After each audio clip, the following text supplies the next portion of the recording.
Hey everyone, my name is Ben, and you're listening to a Daily Dose of English.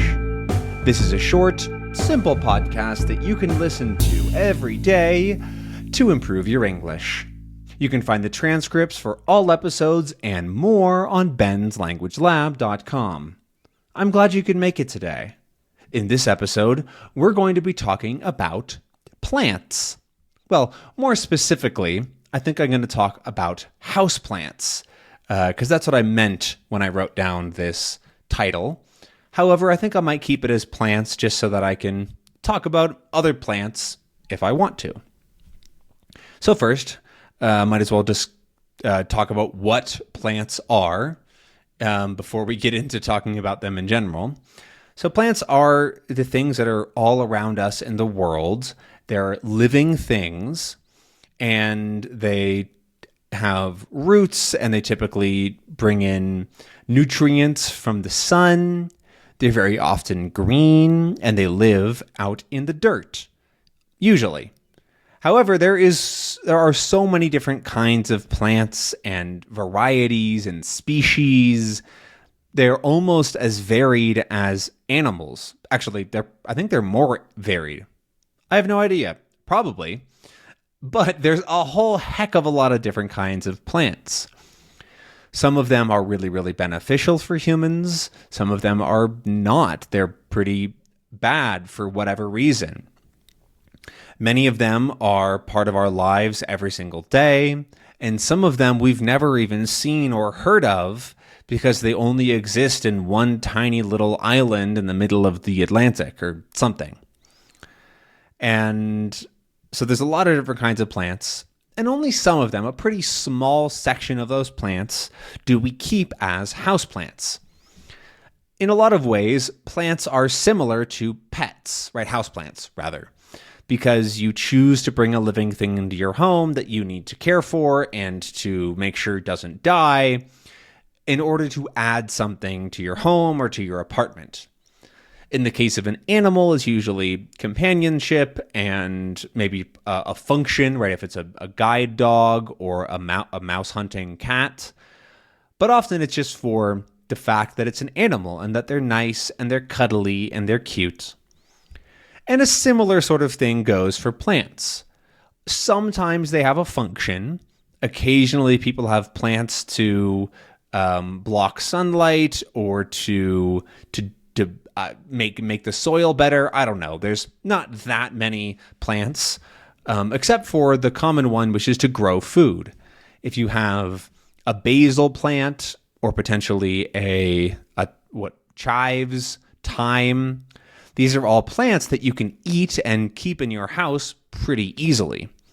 You can also have something outside, which isn't really a house plant, but also kind of is in the same vein of maybe a fruit tree or something that gives you food every so often. You can also have a garden if you want.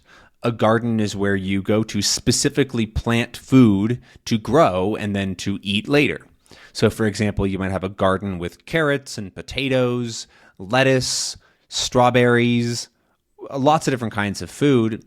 And it can be really convenient if you need just a little bit of something or you want something specific. Or if you just like that process of gardening and growing your own food. It can also save you money in some ways. However, you're exchanging that money for time. And so it depends on if you want to make that exchange or you find it enjoyable to grow your own food.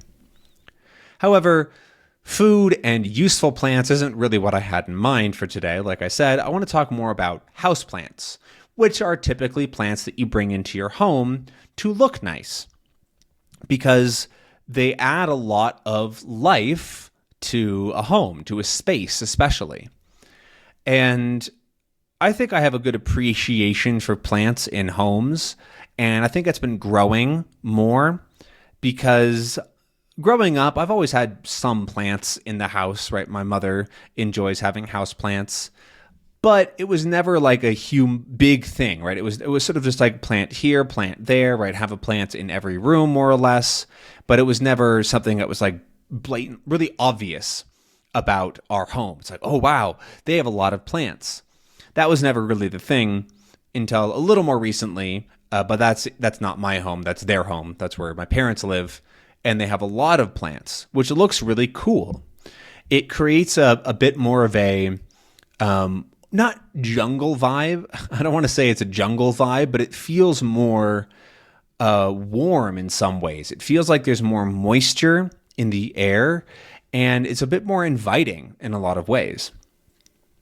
And so when I sort of had to kind of put together my own apartment and start to think about what I have as my own decorations, like I have the simple things, like I already knew about making sure to have art on the wall, things like that fill up space and make the walls look a little bit more interesting. But I never really focused on using plants for decoration and how they can be beneficial and what they can do. I do have some plants, but I'm trying to get better and to learn more about how plants can fill a space and can look nice and can make you enjoy a space more. However, I've got a lot of room to learn and grow because it's kind of hard for me. It's not something that I'm naturally interested in. It's not something that I naturally want to think about or to learn about. And so I kind of have to push myself to do more, thinking about plants or buying plants, organizing them, caring for them. Because I do, like I said, I have some, but I very frequently just don't think about watering them. Watering plants is when you give plants water, or you make sure that there's no whatever in the pot, right? And there's no extra debris or garbage or like a leaf fell or something, right? You clean those out, you give the plants water, and you give them a little bit of care that we typically call watering. I also want to clarify that word pot is what the plant goes inside. A plant pot, if you will. Might as well talk about vocab. There's some other plant vocab, like soil is a little bit more of a fancy word for dirt. Soil typically has the connotation or the meaning that it's good for the plants. However, that's not strictly true, right? Dirt is basically the same word. However, when we talk about soil, it's like, okay, this is for plants. And so if you go to the store, you might find potting soil, which is specifically for putting in pots for plants. That soil often has more nutrients, more food for the plants, so that it stays stronger and healthier, better, I guess. What was I saying? Oh, yeah. So there was some plant vocab and, plant care. That's the big thing. Because in my opinion, the hardest part about having plants is making sure that they get cared for correctly, because all plants need different things.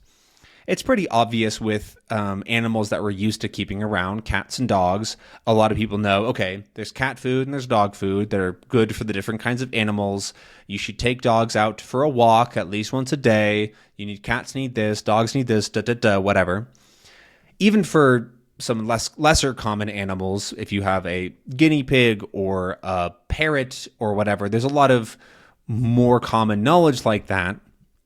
However, a lot of people don't know how to take care of plants, myself included. Absolutely, I do not know how, because they have such different needs than animals do. Animals are related to humans a lot more closely because we are animals, technically. But plants need things that are totally different, right? Sunlight and air movement, different kinds of soil nutrients. They need things like nitrogen in the soil, I think, maybe. But it's also nice to put extra plant food sometimes, but not always. And some of them want shade, but only for a couple hours a day. And some of them grow in the winter better than the summer, right? There's all of these different questions and things that you sometimes need. You don't really strictly need to know about them for all plants, but it's really nice to know if you want to have a lot of plants. And so I really struggle to keep that in my head. And so I think one way that I'm going to approach this when I want to learn more about plants is by trying to conceptualize and think about that information in a way that makes sense for me. But we'll see when it comes to that. Right now, I'm just sort of talking about plants, and I think I've gotten everything out there that I want to say about plants. I honestly didn't have a ton to talk about, and so I kind of just made some stuff up. So I hope that you don't mind, and I hope that you found this episode at least a little bit interesting and maybe learned a few words here and there. But I'll see you again tomorrow for another episode. Bye! See you then.